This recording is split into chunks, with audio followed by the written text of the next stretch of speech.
Hey guys, what's going on? It's King Clutch here, and today guys, we're back in the NBA 2K20. I hope you guys are having a great day and everything is going well for you. Today what we're going to be doing is I'm going to be showing you guys how you can build Zach Lavine here in NBA 2K20, guys. So as you guys know, Zach Lavine's, most known for the dunk contest stuff, and then when he was in Minnesota, got traded to the Bulls. He's, improved his overall game. He can shoot, he can finish still as well. He's turning into a better overall offensive. So we are going to want to make this a shooting guard, right-handed, jersey number 8. Again, the handedness in the jersey number doesn't really matter. Zach Lavine is a shooting guard, so we are going to go with the shooting guard position.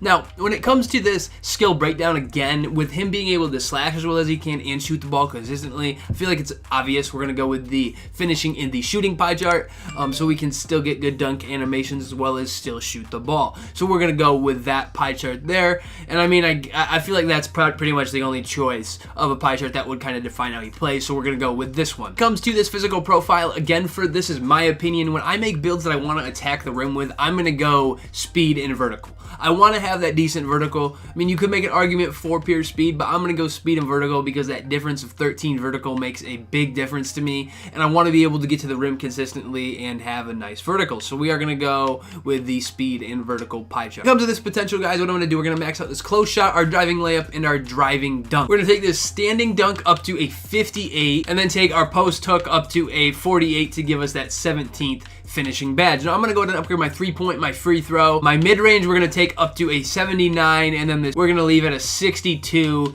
to give ourselves 16 shooting badges. Now when it comes to this pass accuracy, I'm going to take this up to a 79. We're going to max out our ball handle, and then take these post moves up to a 68. Then we're going to go ahead and upgrade our perimeter D, our lateral quickness, our steal, and then our defensive rebound to give us 5 defensive badges. Now with these last 4 points, you can really put these wherever you'd like. These last 4 points, I'm just going to throw these on my interior D, so that's going to give us a 6 defensive badge. So overall for badge count, we're getting 17 finishing, 16 shooting, 14 playmaking, and 6 defensive. So overall, this is a pretty well-balanced Zach Lavine's legitimate build. He doesn't have any defensive badges. With this build, I wanted to give it at least some, so we're able to play the defense a little bit with this build, but this is what we ended up for these attributes. Now, for the body shape, again, this doesn't matter. I'm just going to go with built, but you could go ahead and pick whatever you'd like. I'm going to go with 6'5" for the height. I feel like 6'5" is a good overall height. And I think Zach Lavine's listed as either 6'5" or 6'6", I can't remember. But if he's 6'6", you'd be better off making the build 6'5", so you can get your driving dunks quicker. So either way, I'd say 6'5" is the better height over 6'6", if those are the two you're debating for. We're just going to go with the 6'5", so we're able to get our driving dunk contacts a little bit quicker.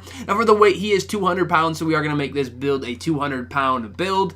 And then for the wingspan, this is where the questioning thing comes. So for the wingspan, I'm going to just show you guys, Zach Lavine is listed in the game as a floor spacing slasher. If you want to get the floor spacing slasher with the way I had these attributes, you need to put the wingspan at 79.8, which this is a very good choice because this boosts your mid-range, your 3-point, your ball handle, and your post moves. So we're going to go with that. We're going to go with 79.8. And then for the takeover, I feel like for a Zach Lavine build, I feel like slashing takeover is the best choice. Possibly argue for spot-up shooter if you want to space out the floor even more. But with just how OP slashing takeover is, I'm going to go with slashing takeover, and I'm going to go ahead and show you guys what you get for this build.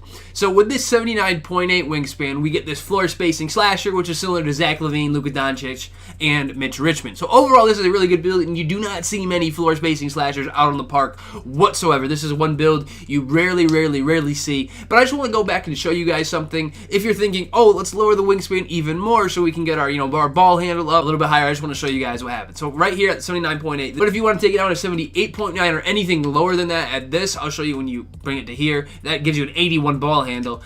And this is going to give you a scoring machine build that is also similar to Zach Lavine, Luka Doncic, and Mitch Richmond. So if you really care about the build name, you're going to have to go with that 79.8 wingspan. But if you want a scoring machine, you can go a little bit lower. That's just for the build names if you're really big on what your build actual name is. Realistically, what I would do is either minimize the wingspan or put it at 78, just so you get that boost to your ball handle. Since we want that floor spacing slasher build, we're going to go with 79.8 for our wingspan, slashing takeover, and we are going to get that build here. So I just wanted to show you guys that if you wanted to have a little bit of change with that, but we're going to go with the 79.8 wingspan. So overall, this is a very good, shooting guard build. It's a great build to play off the ball. You can do a lot of things. You can finish alley-oops, you can finish dunks, you can shoot the ball, you can dribble, you can play pretty decent defense, and overall, it's just a nice build to have, and it's unique as well.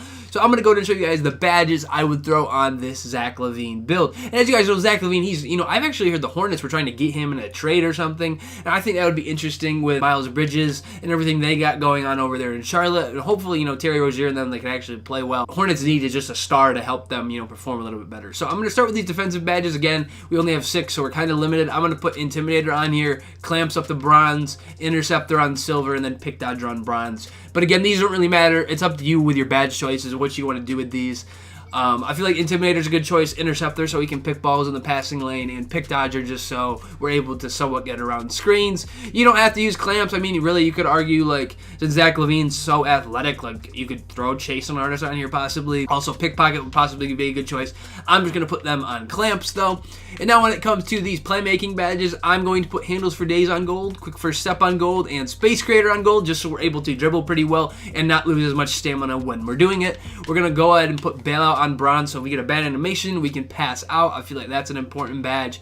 We got 4 spots left, Downhill on bronze, just so we get a little bit of speed boost when we're running down the court. I feel like that is a nice one to use. And I'm going to put Stop and Go, Tight Handles, and Unpluckable all on bronze, so we can have those badges. Now again, you don't have to go with all these Playmaking badges. These are just some decent ideas of things you could do. Downhill you don't need to use. I feel like Bailout is one that you definitely want to use, though. There's a big difference of not having this badge and having it if you get a bad animation. When it comes to these shooting badges, I'm going to put Quick Draw on silver. Again, that's just my opinion. That is where I like my Quick Draw. If you don't want it this low, you can put it on Gold or Hall of Fame, wherever you're used to your jump shot speed. Now we're going to put Range Extender on a Hall of Fame, so we're able to shoot from practically anywhere with this build. We want to be able to space out the defense as much as possible, so we're going to use that badge there. Now I'm going to put Difficult Shots on silver, so we're able to hit runners with this build. We're going to want that. I feel like Zach Lavine definitely could use this badge, and then we can, you know, hit any runners if need be. We're going to use Catch and Shoot and Corner, both on bronze, so we're able to get that statistic boost, whether or not, wherever we're at on the arc, and especially in the corners. I feel like that's a nice one to use. We're going to put Deadeye up to silver,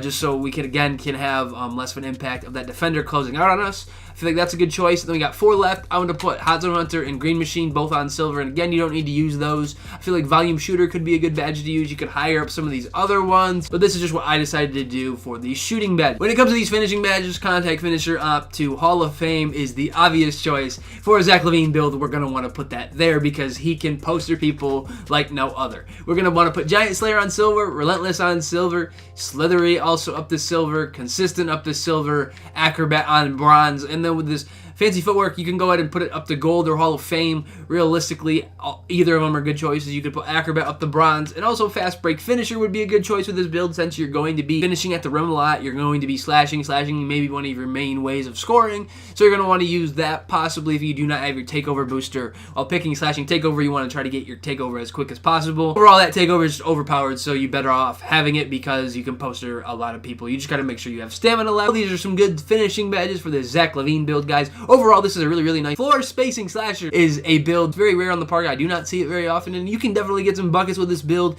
It's a good build, guys. This Zach Lavine build, guys, is a great overall build to have on your park squad, or if it's a different build you want to run, get that unique name with that floor spacing slasher, guys. I hope you guys did enjoy this Zach Lavine build video. I feel like Zach Lavine's going to be a good staple of the NBA. He's a good player, and I can see him, you know, possibly maybe winning a championship if he puts himself around the right pieces and puts himself around some all-stars, some other all-stars. This is a great shooting guard build to have, and if you guys want to see more NBA 2K20 builds, guys, please subscribe to the channel. We're going to have a bunch of these 2K20 and 2K21 builds here coming up soon. But anyways, guys, it's Ben King Clutch here. Hopefully you enjoyed the video. Anyways, have a great rest of your day, and peace out, guys. Thanks.